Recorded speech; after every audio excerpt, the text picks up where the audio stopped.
Hello, my name is Brian Yashka, and I want to welcome you all to today's webinar.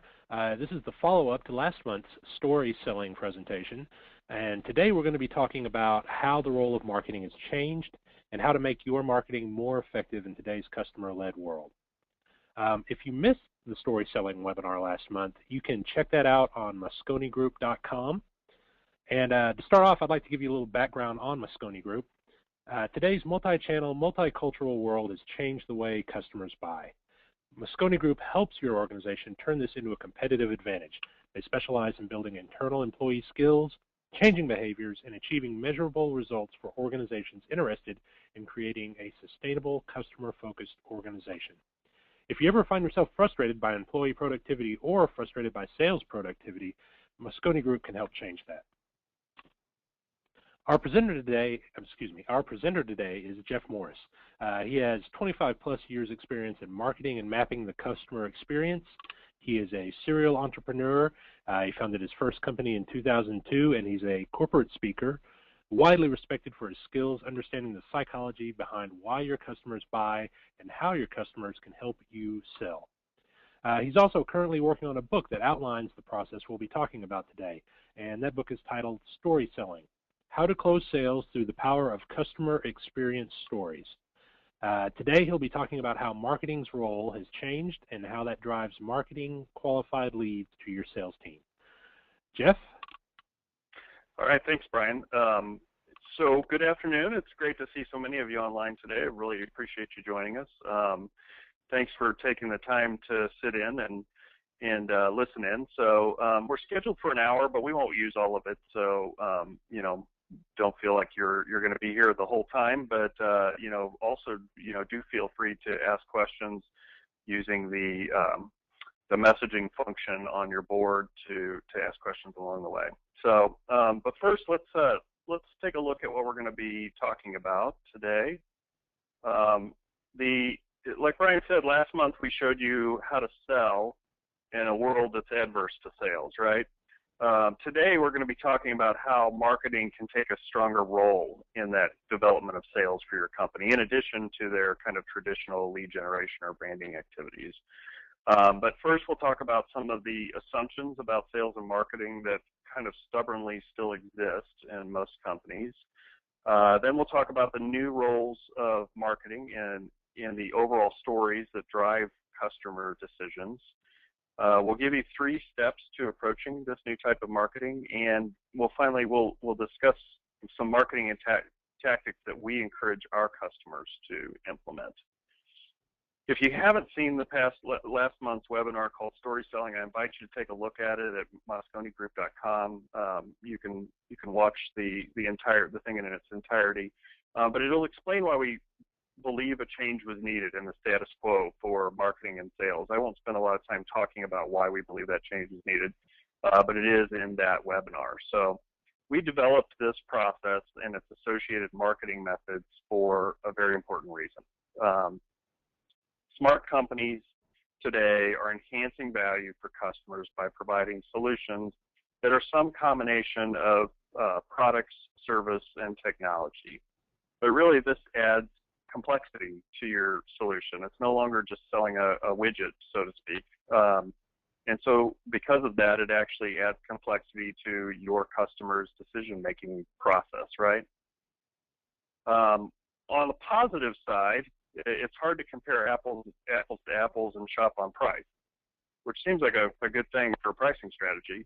But that complexity really makes it difficult for customers to identify differentiation. In their minds, they can't identify what's different because it's so complex. So we have to lead them through that differentiation, although simply push us into a category with our competitors. In fact, it may not even be the right category. Or worse yet, if they don't understand the differentiation, they'll actually revert to a price decision. If they've pushed us into the wrong category, our price is always going to be higher, or our scope will be wrong, or things along of that nature. And you'll not win. You'll be forced to drop your pricing overall, which is not what we recommend as a strategy. So we created our sales and marketing system to kind of avoid taking that pricing battlefield. Let your competitors fight it out there on that battlefield. We don't want to be there. So you can no longer only lead with the reasons that your product is superior. That's what we've always done as marketers, right? Tell our customers how great our product is and how it will change their lives. But the reality is your customers don't care. Well, actually, that's not entirely true. The complexity of the solution and combined with that crowded marketplace, really what happens is that those reasons that we're better get lost. So instead, we kind of have to lead our customer to our solution. So by the way that you market and sell to your customers, you're actually differentiating. Story selling and the associated marketing that we're going to talk about today walks them over to your solution while really making it seem to be the only reasonable solution. Many times before they've even realized they have a problem. So there's really no competition to compare with. Today we won't be spending a lot of time on product distribution or pricing functions of marketing. Our focus today is primarily on the promotion of your company or product, and more specifically, how to create more impact with your marketing tactics to support your overall sales effort. But first, let's start with those organizational habits that could get in your way. These habits continue to perpetuate in the sales and marketing function of every company. We've seen these habits in Fortune 500 companies, small operations, manufacturing, technology, service industry. It doesn't matter. We've seen it in all industries. So if any of these apply to you, please just know that you're not alone. So the first one could be a little difficult to hear. Your customers don't care about your product or service. They only care about themselves, right? We all do.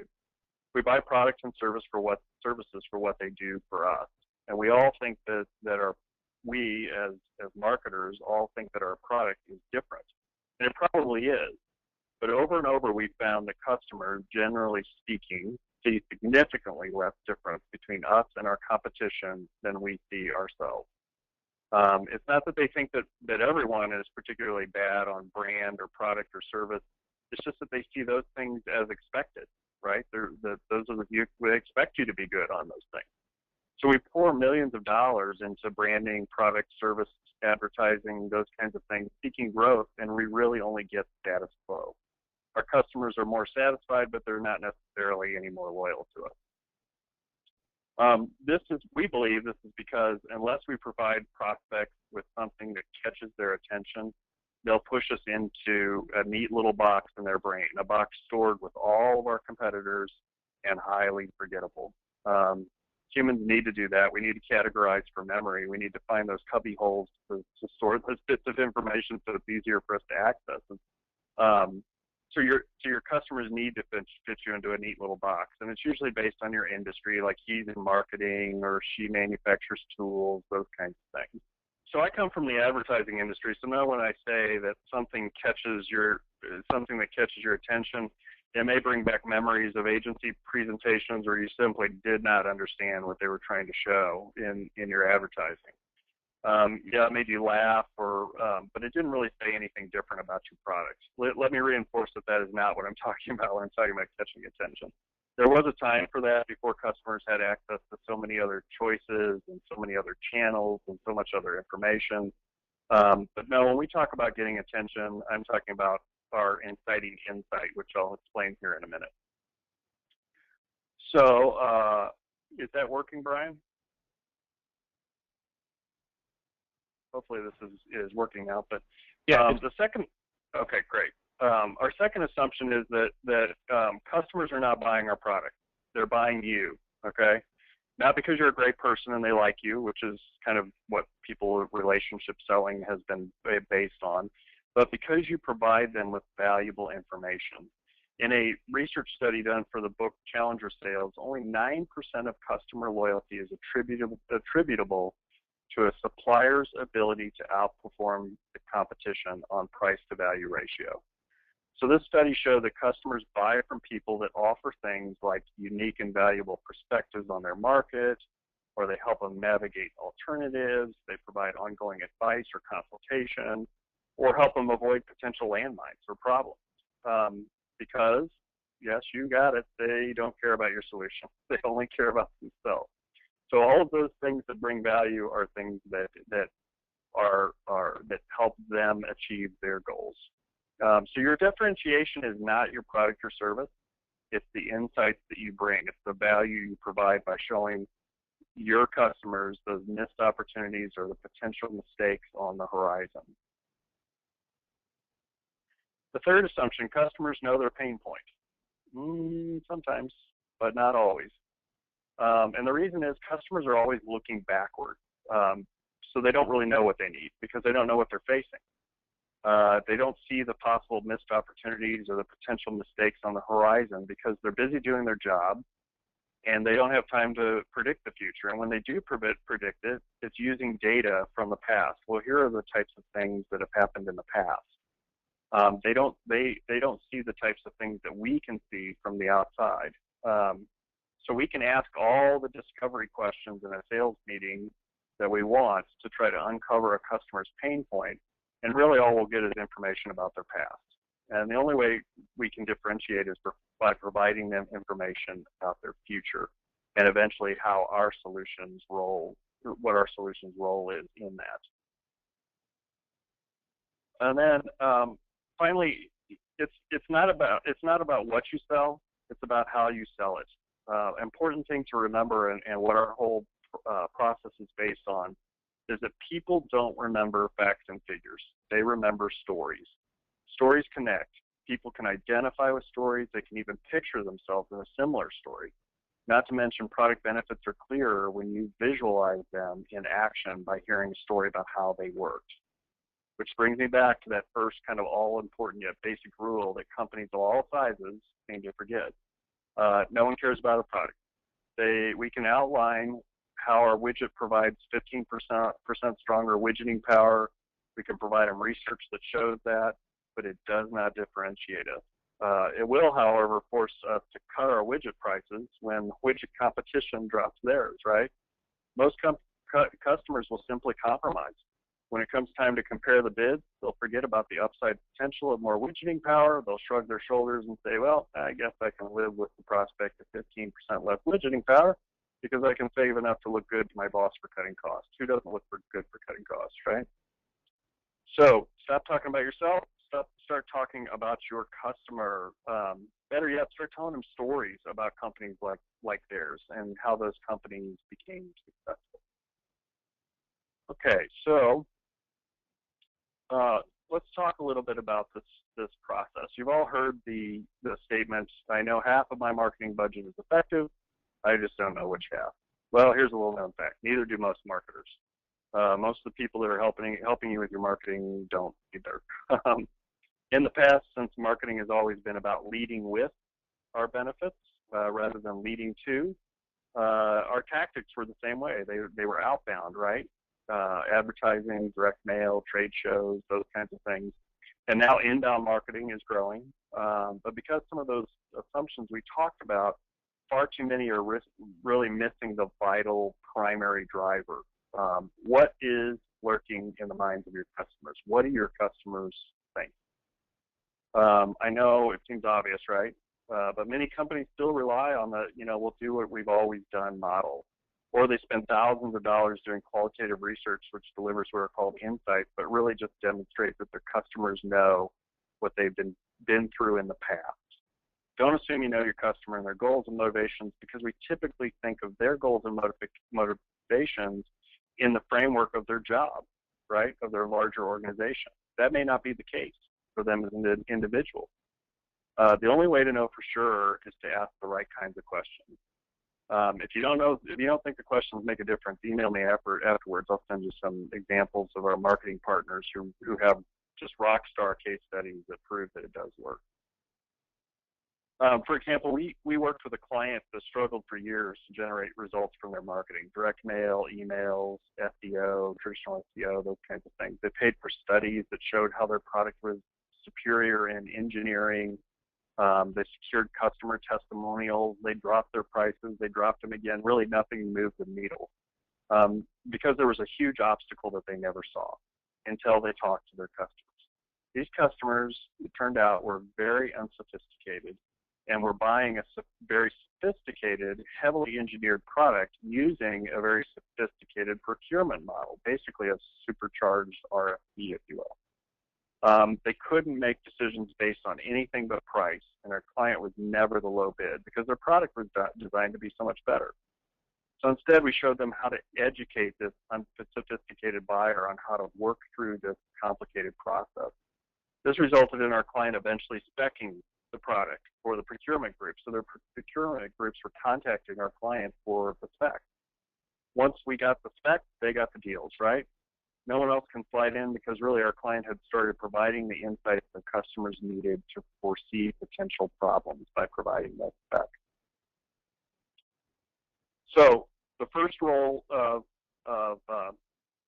the marketing folks is to know your customer, not just who they are, where they live, how much money they make, their family, not just those kind of demographic types of things, but how they make decisions. Who influences those decisions? What are the obstacles to decisions? What are their personal motivations? For example, looking good to their boss, that's a common one that we see quite often as a personal motivation. If you've given them nothing else to help them look good to their boss, they'll go with price. Like I said, everyone looks good if they save the company money, right? So I can't stress enough that marketing's primary role is to understand each customer segment. What's important to each segment, what their obstacles may be. And when I say segment, there's a traditional segmentation where, they're segmented by geography or by industry, those kinds of things. We actually help our clients segment their customers based on the customer's need rather than by the industry or geographic area, for example. This sometimes means that small targets are placed in the same segment as large targets just because the individual buyer faces the same sort of challenges, albeit on a smaller scale. So then you structure and script stories to be used by the sales team. So for example, if you only have a marketing manager and you need more of a strategist to kind of drive these kinds of insights, email me. I'll send you some suggestions of some folks to talk to.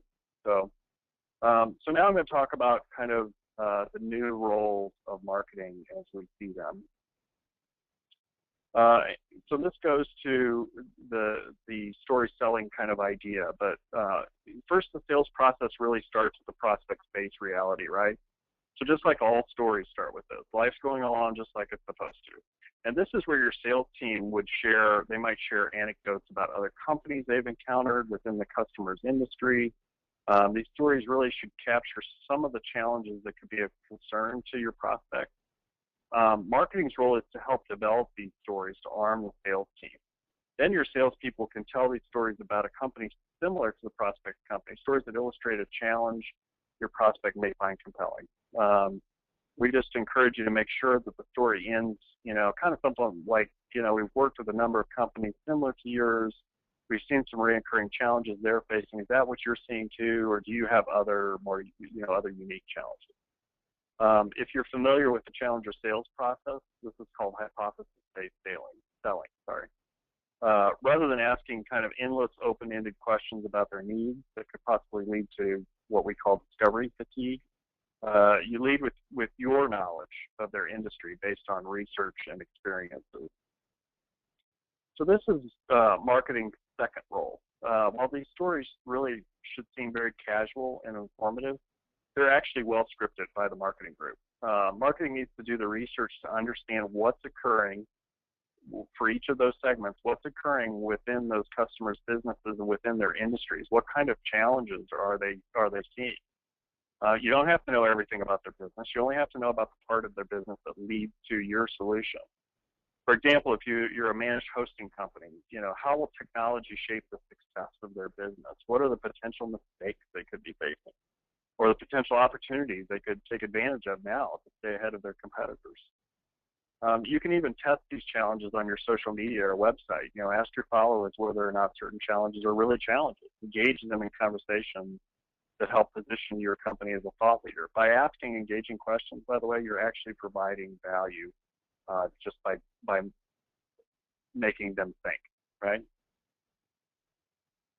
So then we have our inciting incident. So in any good story, the base reality is always interrupted by an inciting incident.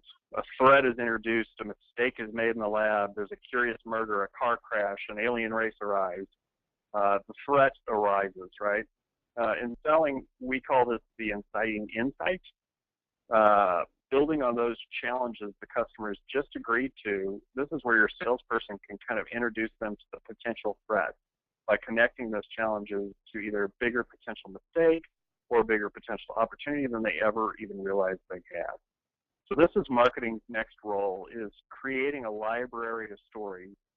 So we had those challenges that we just created in the last step, and now we create a library of stories linked to those challenges. So now that on a sales call, your salesperson can actually identify the challenge that the customer is most likely facing, and then link it to an inciting insight story that marketing has developed for them. So it makes it a little bit more turnkey for them, if you will. But the important thing to know is that the inciting insight needs to be dramatic and new. This is why that initial research is so vital. You'll need to work closely with your salespeople for feedback too. If prospects enthusiastically agree with your insight, you really haven't provided them with a valuable insight. If they sit there and say, "Oh yeah, I totally agree with that," then they already know. We haven't told them anything that they don't know. If a customer says something to the effect of, "Oh, I didn't know that," or "I never thought of it that way," then you've probably hit on it. This is important because if you miss the correct insight, you're not providing them a value that differentiates you from your competitors. Worse yet, as we discussed earlier, the lack of differentiation allows them to begin to think of other possible solutions, and you've lost that opportunity to skew their thinking toward your solution. Kind of like failing to get ahead of an RFP. You're simply responding to needs rather than defining them. It's not necessarily a bad thing, but it puts you into a price war, and a price where you really have no control over whether they're comparing your oranges to your competitors' apples. You could still win the business, but the key is really getting away from that RFP process. And to do that, you kind of define a unique challenge that only you have the unique solution to. By the way, these stories, these inciting insights really make great content for your marketing messaging. Advertising or direct mail that plants a question in your prospect's mind can bring them to your website for white papers, blogs, webinars built on these stories. Some of you heard this story in the last webinar, but a few years ago, there were some tornadoes that kind of came through St. Louis. They did some damage. I received a call from an insurance broker shortly thereafter, and he asked me if I was happy with my homeowner's policy. Well, he's an insurance broker, so I immediately kind of put him into the insurance broker box, and I already have one, and changing is a hassle, and so I wasn't willing to do that. But then, before I could hang up, he asked me, about if I knew about how the insurance industry in the Midwest has changed their policy on deductibles. Because of all the hail damage claims paid in recent years, many of insurance companies who work in the Midwest have changed their roof deductible policy, not the deductible for fire or other catastrophes, just the roof. Like I carry a $2,500 deductible. So he asked if I knew that my roof deductible may actually be a percentage of the full value of my house rather than $2,500.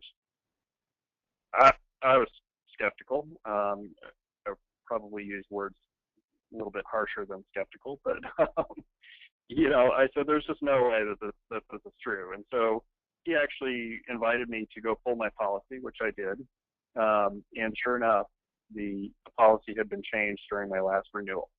My insurance company had never told me. My current insurance broker had never told me. No one had alerted to me. It just showed up with my renewal documents, which I, of course, immediately filed away and forgot about, as most people do, right?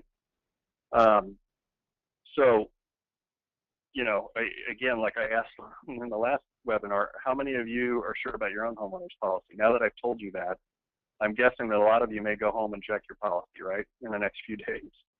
Because I've taught you something that you didn't know, just like he did for me. And because he taught me something I didn't know, I trusted him. And that trust was easily given because he did teach me something.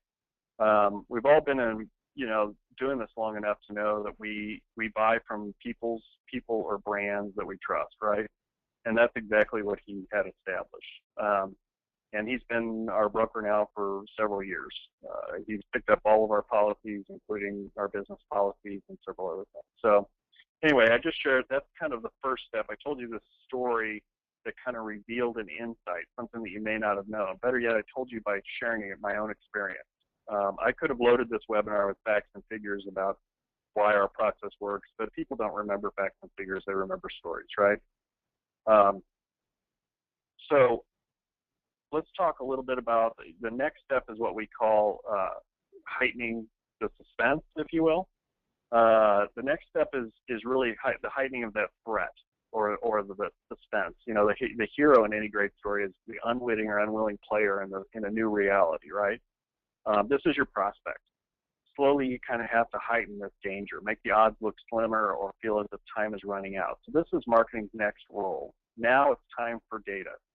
All, you know, the charts and the graphs and the studies and all of the things that show how well how all of the things that prove your point about the insight that you just shared. Anything that quantifies the cost of the problem or the size of the potential opportunity that they've overlooked. This is a numbers-driven rationale for why your customers should look at their business differently. The data actually should make them squirm a little bit. You know, it doesn't have to be an in-depth analysis. Remember, the insurance broker incited me to do this stage. He didn't even do this for me. I did it myself. He waited patiently while I went on the phone while I went and grabbed my policy. But as marketers, make sure that you package it in an easy-to-follow format. Don't put too much on the pages of your sales collateral or PowerPoint. Remember, this is reinforcement. The numbers are not the story. You cannot show how your solution economically solves their challenge if you haven't convinced them that the challenge is worth solving it, right? Which really brings up a good point. It's tempting at this stage to kind of trot out the benefits of our company and our solutions, right, to jump to that, because we've got them, you know, now they're interested in trying to start talking about us. Try to restrain from doing that because really we've only heightened their anxiety at this point, and they're in an anxious stage. It's probably not a great time to just jump right into what it is that we do. So this is the key area. We call it the connection, but this is also referred to as the emotional connection. Numerous studies over the past several years have demonstrated that decisions are made emotionally and then justified rationally after the fact. We see a car, we like the car, we want to buy the car, but first we have to go out and check the facts, make sure it gets good gas mileage and, you know, does all the things that's big enough for our family or whatever. Many of the decisions we make are based on our initial reaction to that insight we've talked about, but we have to understand the facts and figures to justify. A few years ago, a neuroscientist, Antonio Damasio, made kind of a groundbreaking discovery. He studied people with damage in the part of their brain where emotions are generated. He found that they seemed normal, except they weren't able to feel emotions. But they all had really something kind of peculiar in common. They couldn't make decisions. They could describe what they should be doing in logical terms, but they found it really difficult to make even simple decisions, such as what to eat. This study really kind of launched an entirely new industry, the one that we work in, which is neuroeconomics, and it's understanding the brain's role in the buying, selling, and engagement decisions that customers make. So this is the next role of the marketing group, is to provide an understanding of why your customers buy, providing your sales team with that connection. And remember, it's the connection that goes back to our inciting insight, right? Where you make certain our hero or our prospect sees themselves in the story. The key is that they have to see themselves in the story. To do that, we've got to make that emotional impact. So this is where most marketing fails. The traditional approach is, if I'll try a PowerPoint presentation, if that doesn't get me there, I'll send a white paper. If the white paper doesn't work, I'll send an email. It's just one thing right after the other, but really it's just more of the same in their perception. And it doesn't get you over the why we're different hump. The problem isn't, of course, that we failed to make a logical presentation. The problem is that we failed to make an emotional connection. It's not that they don't believe our story, it's just that they don't see it as their story. You need to get them to internalize what you're telling them. Emotional connection really isn't about the numbers, it's about the narrative. You've got to paint a picture of how other companies, just like the customers, went down a similarly painful path by engaging in behavior that the customer can immediately recognize typical of their own company, right? However, you really can't, unfortunately, you can't make a connection by lumping a prospect into a generalized group. You still need to segment, but always remember that everyone thinks that they're unique. It's not entirely true, we know, but that's how prospects feel. So it is important in our connection story, in that part of the story, that the marketing team will write for the sales team. It starts out something like, I understand your company is unique, but let me give you a sense of how we've seen these situations roll out at companies similar to yours. Then what your salespeople really say next has to feel immediately familiar for this to work. You have to create that emotional connection between the story you're telling and the pain that the prospect feels every day inside their own organization. So you can see why that initial research is important, and it takes practice and lots of feedback from the sales team. And of course, there are final steps to our story selling process that marketing isn't as involved in.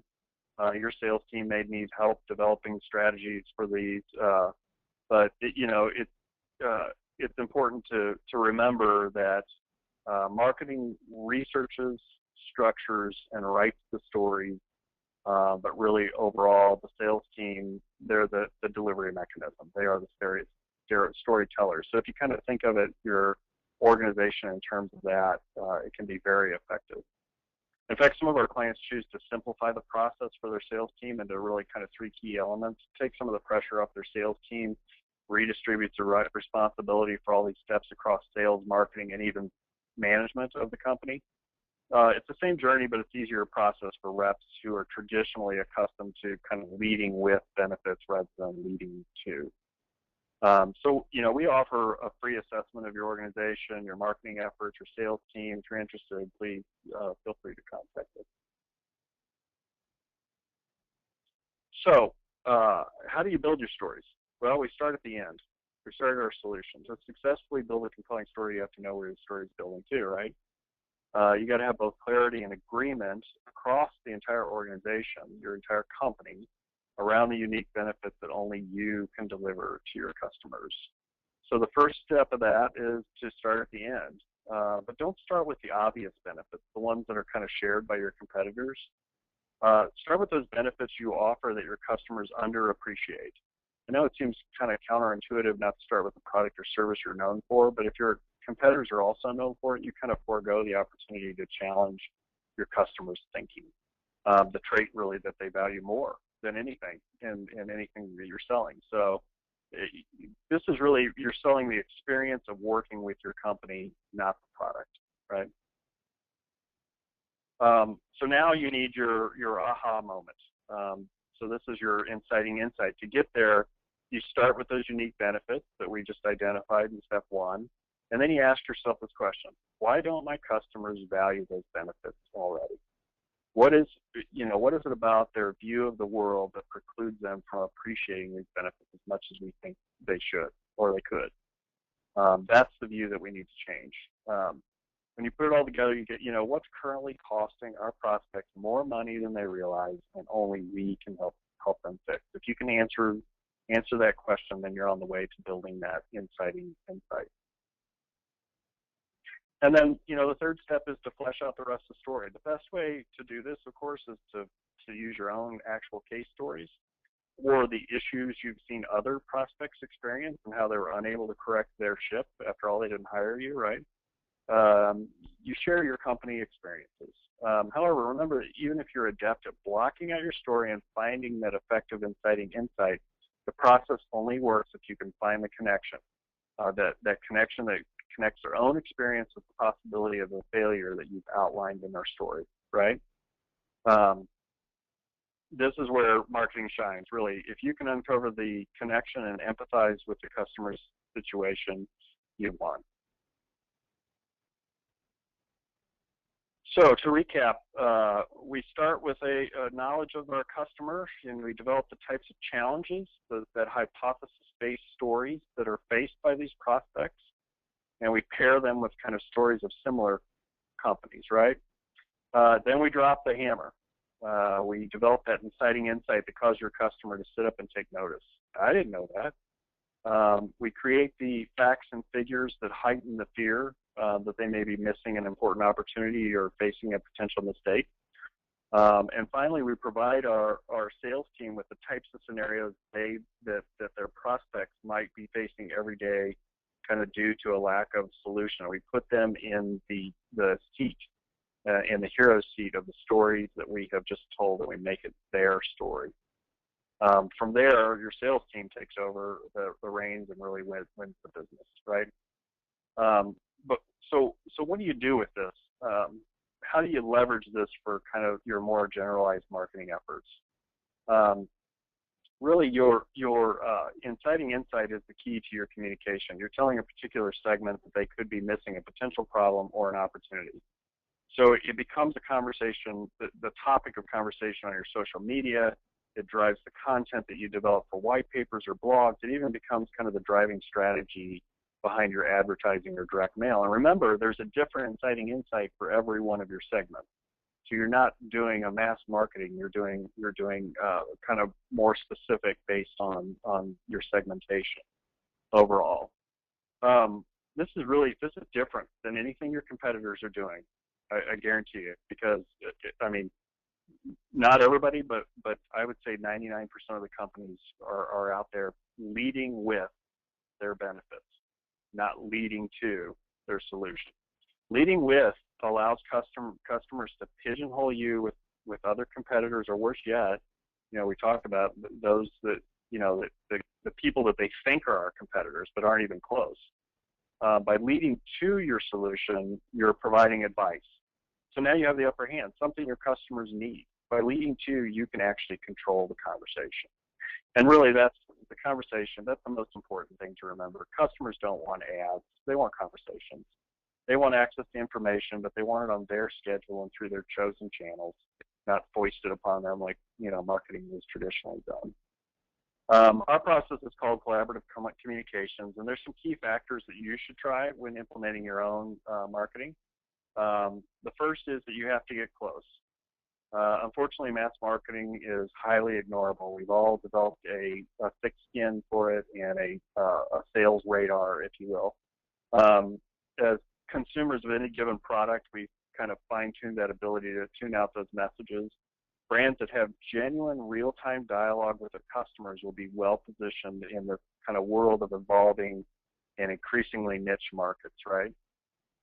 For example, one of our clients, we've employed a strategy built around ongoing optimization for their candy brand to ensure it offers teenagers exactly what they want from a snack brand. Because they're working with teams on the strategy, on the actual strategy, the strategy evolves along the way.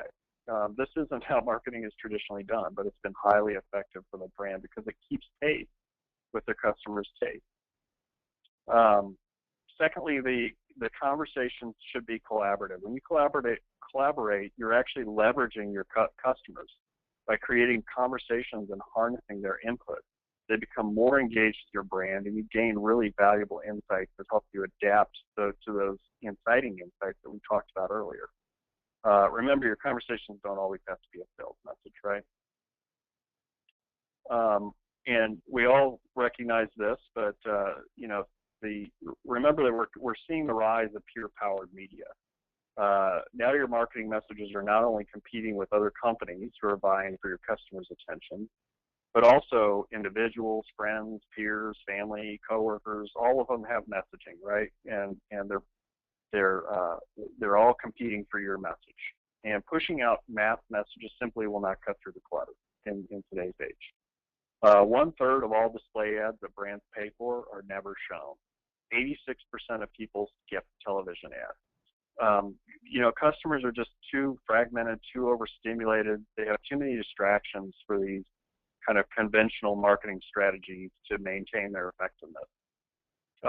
Already 80% of online content, 80% is consumer generated and more trustworthy. People are more likely to trust someone they've never met on the internet than to trust a corporate website when it talks about a particular product or a brand. Today, friends are exposed to one another's locations, their moods, their music, their likes, and more. Marketers really need advocates talking about our product as people kind of increasingly receive information about brands from their social connections. This is where all your employees, by the way, can become part of your marketing efforts. Tell them these stories. Once these stories are written, tell the same stories that you share with customers. Share those success stories.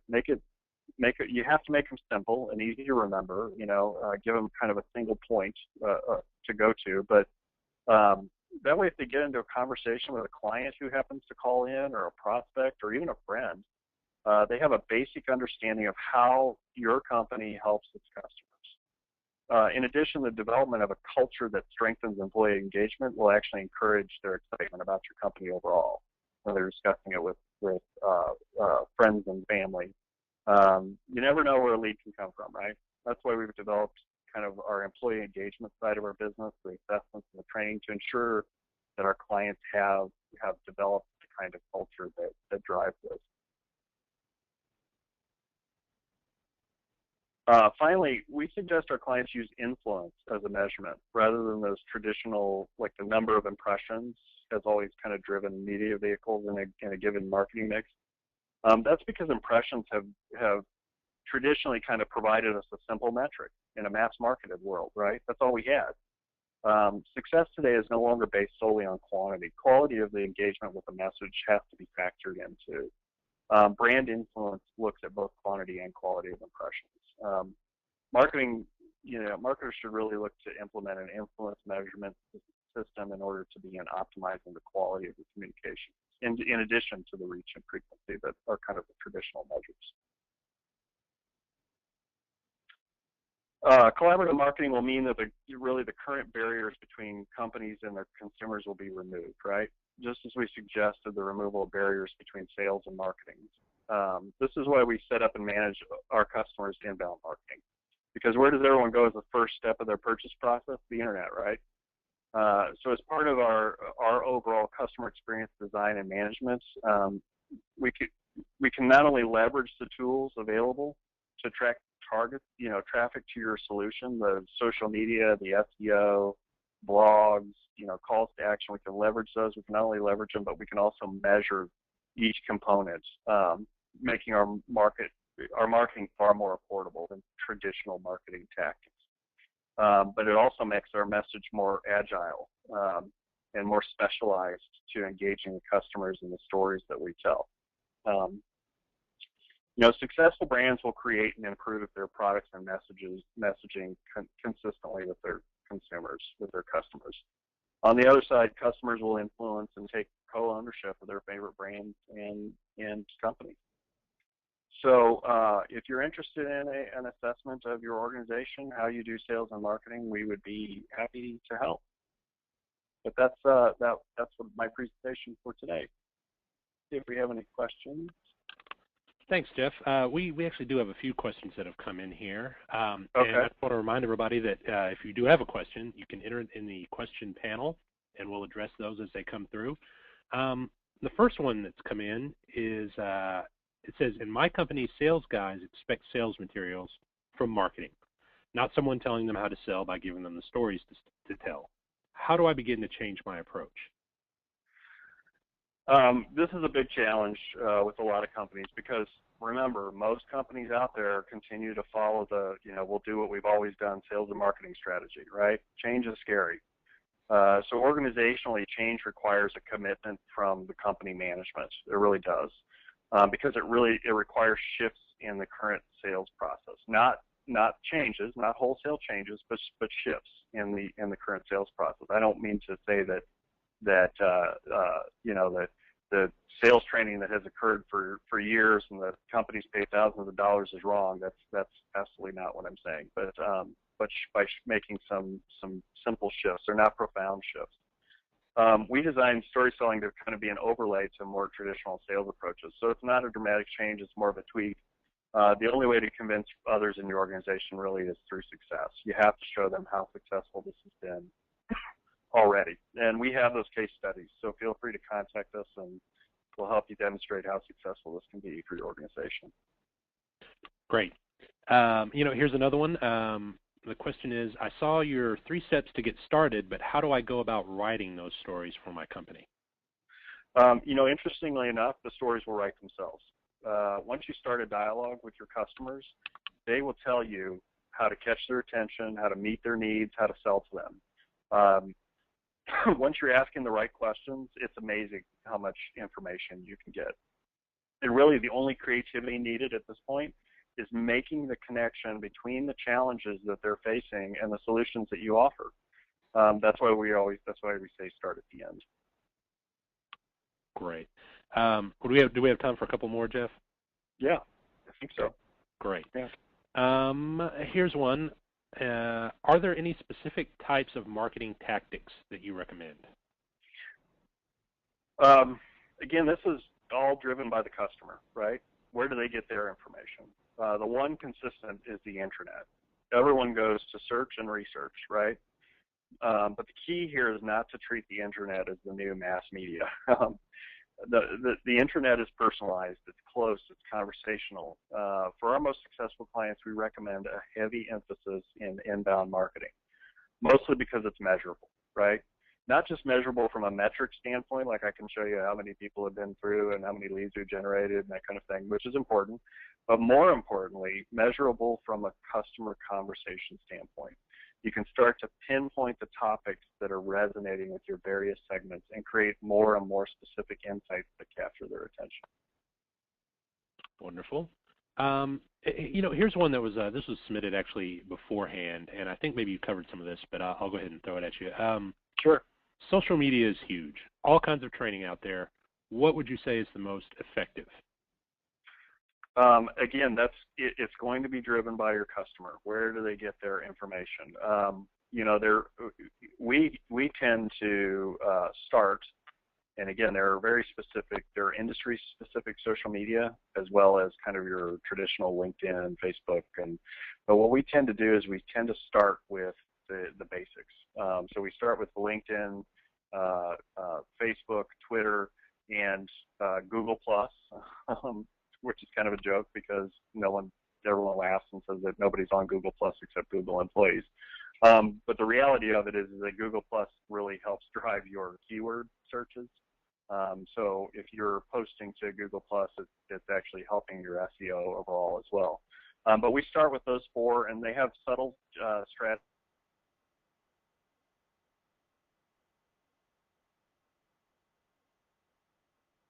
It's kind of demonstrating what kind of company you are versus what you do. And we implement an editorial calendar basically, and we start to test messaging. And by measuring the types of things, like I said, measuring the things that are coming in, we start to understand what kinds of conversations are resonating with customers, and we can begin to adapt them. Like I know in the technology sector, managed hosting and those kinds of things, there are some really specific social media sites as well. We start to roll out to those after we have kind of tested messaging and tried to determine what's working on a more overview type of approach. But we recommend that everything is done holistically. You can't just do a little social media over here and a little search engine optimization over here. It really has to be part of a bigger strategy. I'll go back to kind of the bigger strategy of the social media, tracking your analytics, email, blogs, SEO, all of the types of things that can drive information to your website. We approach them as not a scattered approach like this it kind of indicates, but as a more holistic type of thing that we can track. Wonderful. I think that's going to pretty much do it for our time today. I'd like to thank you for doing this presentation, and I'd like to send a thank you to everybody who took the time to attend. I do want to mention, Jeff mentioned that culture drives the organizational transformation needed to implement this sales and marketing process. As you might expect, leadership is a significant part of the answer to many of the challenges organizations face.